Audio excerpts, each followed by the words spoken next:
Haitian Culture and Educational Implications by Kimberly McCarty. Haiti is an independent republic and occupies the western third of the island of Hispaniola. It is bounded on the east by the Dominican Republic, and its area is 10,714 square miles.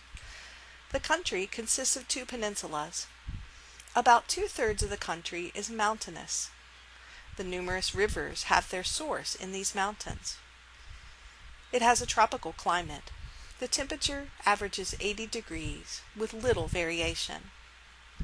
Its natural resources include mineral deposits of gold, silver, copper, nickel, and sulfur. About 95% of the people of Haiti are descendants of black African slaves. Most of the remainder are mulattoes of French and African descent. The island of Hispaniola was originally habited by the Taino and Arawak peoples. They were enslaved by the Spanish colonizers, and most died due to diseases. African slaves were imported around 1517. At that time, 2,000 Spanish settlers controlled the island and 30,000 African slaves. By 1791, the Haitian slave revolt began. It became the first black republic in modern history.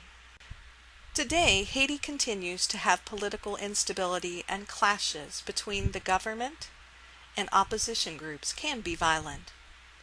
In addition, hurricanes and tropical storms in 2008 left hundreds dead and thousands homeless. In January of 2010, a powerful earthquake struck Port-au-Prince, killing up to 300,000 and destroying much of its infrastructure. The official languages of Haiti are Haitian Creole and French. Creole is the language of common speech, and French is used in schools, government, and businesses. Only educated adults or secondary students speak French. It is a sign of social class in Haiti. Creole is a mixture of French, Taino, English, Spanish, and various African languages, and began as traditionally an oral language, becoming a written form only in the 19th century. 80% of Haitians are Catholic. 16% of Haitians are of Protestant faiths. Voodoo was recognized as an official spiritual tradition in April of 2003, and up to 50% of Haitians practice some degree of it. It includes the worship of Catholic saints, ceremonial rituals, and the belief that voodoo gods can inhabit the bodies of the believers. Haitian students will most likely not feel comfortable discussing voodoo, as it has been such a controversial topic and judged by outsiders harshly. Haitians are warm, friendly, and generous. Hospitality is a tradition, and they go out of their way to help others. They are proud of their history and culture. They love to celebrate life with joy, laughter, and dancing in their everyday lives and in festivals. Personal greetings are very important to Haitians. When entering a room or joining a group, a person is expected to shake hands and physically greet each person. The most common greeting is, "Good day, how are you?" And the response is, "I am not worse, and yourself?" An older person might be called aunt or uncle, even if not related to the speaker. The people of Haiti are very animated and have loud conversation and laughter. Hand gestures usually accompany discussion or storytelling. Visiting is a national pastime. Friends, neighbors, and relatives are welcome in the home at any time of day. If guests are present at mealtimes, they are given first opportunity to serve themselves. Music and dancing are integral to everyday life. A Creole theater has been established, and concerts of indigenous music and dances are held frequently. Art includes small wood carvings, metalwork, figures, and paintings of local scenes, with vivid colors and simplified forms, including a mix of Christian and voodoo symbolism. 80% of Haiti's schools are privately run. Its school system is patterned after the French model, with kindergarten, 6 years of primary school, and 7 years of secondary school.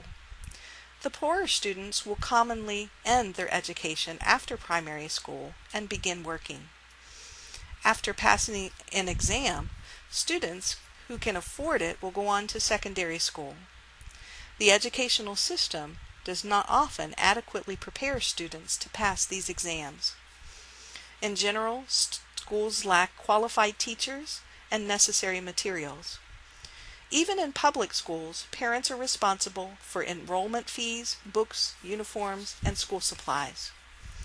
Students who manage to complete secondary school may attend universities in foreign countries.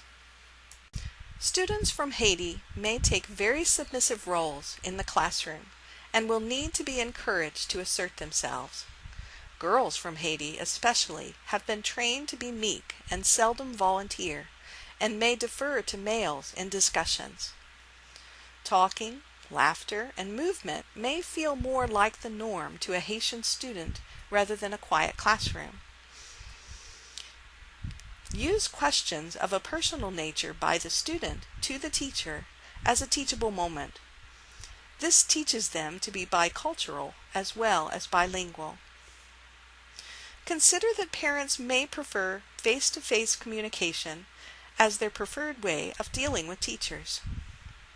Allow Haitian students to develop their rich tradition of storytelling and oral tradition.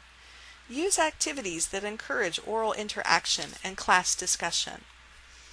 Encourage positive social interactions with peers and time for personal communication.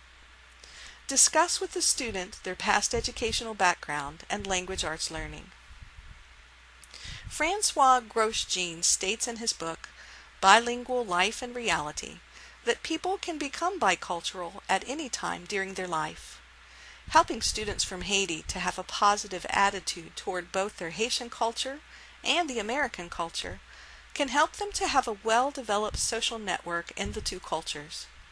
This can help them achieve the positive self-esteem and confidence they need to become successful ELL students.